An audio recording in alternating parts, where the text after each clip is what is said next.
为什么大家使用 Sony 相机拍摄影片时，都推荐使用 S-Log3？我为什么不使用这个标准的 RAC709？那它 S-Log3有什么好处？那有什么坏处？那新手通常遇到的问题就是我不会调色。那 S-Log3必须要套 LUT 这个查找表去还原成709或者是其他的这个动态范围。那有没有方法套一次 LUT 就可以获得不错的颜色效果，以及后续它可能会不会产生其他的问题？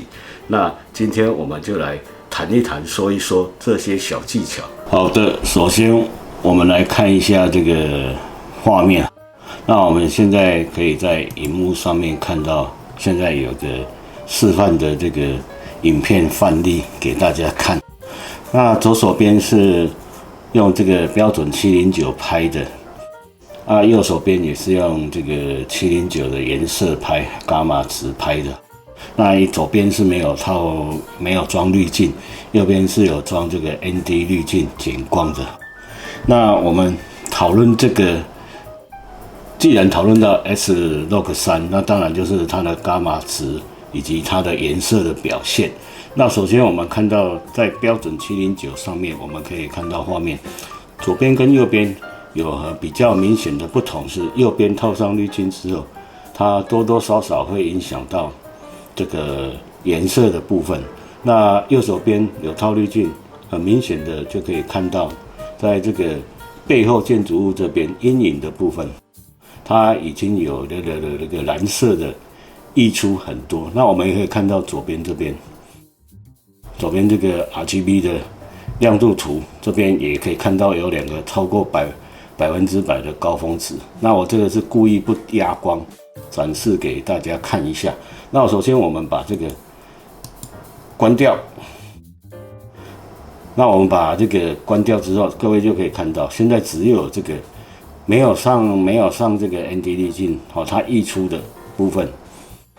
那我们再把这个有 ND 滤镜的打开之后，你看到 ND 滤镜的它在高光的部分，忽然间就会增加很多，那代表说它溢出的蓝色已经溢出，那代表说这个 ND 滤镜也会影响到这个颜色的表现。那当然，我们谈到这个，那镜头是不是也会影响？会，但是多少它影响的程度差异并不大。那主要的影响就是说 ND 滤镜会有影响。那我们在探讨这个，再给各位看接下来的这个范例。那我们可以看到，为什么我们刚刚提到，就是说 ND 滤镜的影响，那镜头也可能会影响颜色的表现。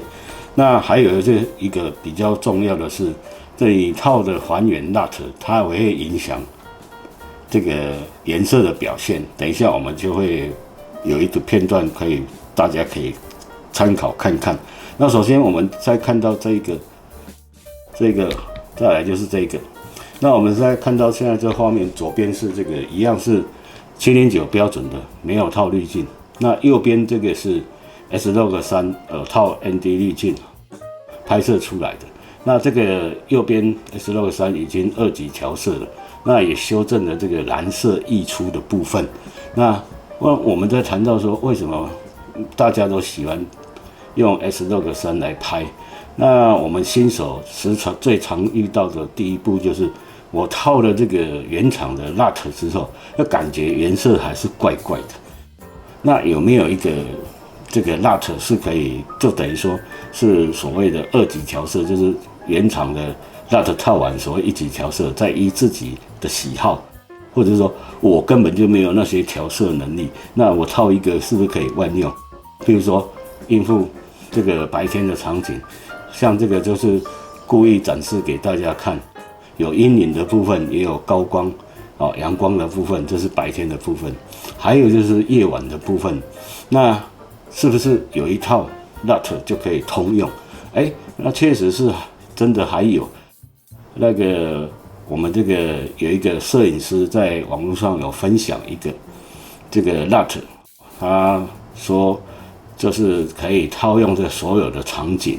当然他也提到就是说套上的 LUT 蓝色也是会溢出。那等一下我们就可以来看看这个比较。那我们看到这边为什么会大家喜欢 S-Log3 这个伽马值，以及在这个调色之后，确实是它看起来在黄色阳光的部分这个应该都是傍晚的，是过了下午4点钟。那我们可以看到很明显的这个709，它这个饱和度会比较高。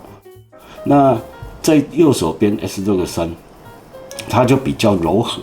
那依建筑物的颜色我们来看，其实它709也是比较浓。那这个看 S-Log3 看起来高光的部分也是很足，有天空有细节，各位可以看到。当然这个没有用那个偏光镜，如果用偏光镜的话，天空会更蓝。而709的部分已经是一片白茫茫。那在阴影的部分，我们可以看到阴影的部分它也比较淡一点，就是所谓低饱和，跟之前我提过的这个 S-Log3 它主要的设计的目的。那看起来它既柔和，色彩也不错，最主要是这样。那变成说，在肤色的部分或者场景的部分表现起来，它会比709整体看起来这个画面会比它通透又好看，不会过饱和过艳。那也是大家比较喜欢用 S-Log3，所谓拍起来比较有电影感的原因。那接下来我们就来看一下，像这个，我们现在来看一下，我就直接播放哈。那各位可以看到，这个左上半部是 S-Log3 的灰片，灰茫茫的一片。那上半部右手边是还原成Sony原厂的 LUT 的一级调色。各位可以看到，它当然你喜欢这个颜色淡淡的那看它还原之后就是比较低对比低饱和的。那在左手边下面，我们是套我们这个摄影师在 YouTube 也有一个账号，永远那么远的永远，它的提供的这个2级调色的 LUT。那我们现在看它确实是不错，也可以直接直出。如果你喜欢的话，你也可以直出。那当然，它在它的这个介绍的影片当中，它也有提到，在某些场景的话，蓝色是会溢出的。那右手边下面这边是我自行在用这个 Final Cut 这个编辑软体去把蓝色溢出的部分修正，就是减少蓝色的部分。那看起来，各位可以比较看看，跟这个 S-Log3 Sony 原厂套的时候，在右手边上下，大家可以比较看看。那在这个所谓光亮的部分，它就比较通透了。那颜色饱和度也拉上来了，但是也没有像左手边这个蓝色那么溢出那么多。当然这是看各自的喜好啦。那接下来我们就来提供一下，到底在 Final Cut 溢出的时候怎么去调整它。比如说我们现在看到画面，我选择这个，那各位可以看到，现在这边来，我们拉过来一点，各位可以看到，现在蓝色的部分在左手边视坡图这边可以看到。那我们在右手边调整颜色这边，我已经有2个颜色，第一个是基本的颜色版1，第二个是加了一个颜色曲线。那我习惯用颜色曲线，好，大家可以看到现在在颜色曲线。那颜色版一般我是先把它套 LUT 之后，这个就是永远那么远他们提供的这个 LUT 套上去之后，那我们可以把它看一下。那在颜色版的部分，如果我取消掉，就是这个意思。那我会依据这个效果，我会把暗部再拉低一点，比如说这里是-5，那高光只要不超出这个100%的范围就好了，因为是白天的场景。那如果是夜晚的场景，就是尽量压暗哦。那我这边为什么是-5？那我不希望它颜色过深或过暗。那一般我是调到暗部我是调到5%到6%之间，各位可以看到我这样的操作，所以就是调-5%，高光调正2%。好，那我们再来看这个颜色曲线的部分。那颜色曲线，如果你看，各位我如果取消掉，它很明显的蓝色就溢出了。各位可以看到这边左手边这边 RGB 蓝色的四波图，各位可以看到它的变化，也看到颜色的变化。那这个怎么调呢？其实很简单，我们把这个颜色曲线加进来之后，譬如说我们点击这里，然后再添加校正，那我已经知道判别哦，这个是蓝色曲线。好，那我们把它回复啊，各位看到它很明显的蓝色有溢出。当然你看这个地砖的颜色哈，它是红砖色的才对。那加上有阳光照射，那就是这里我们选择这个吸管，然后点击画面的这个地砖的部分，好，把点击上，它就会定位这个点了。那这个点原本是在这个斜线一直线，那我们再把它往顺势往下拉一点。那各位可以看到哦，我又把它回复了。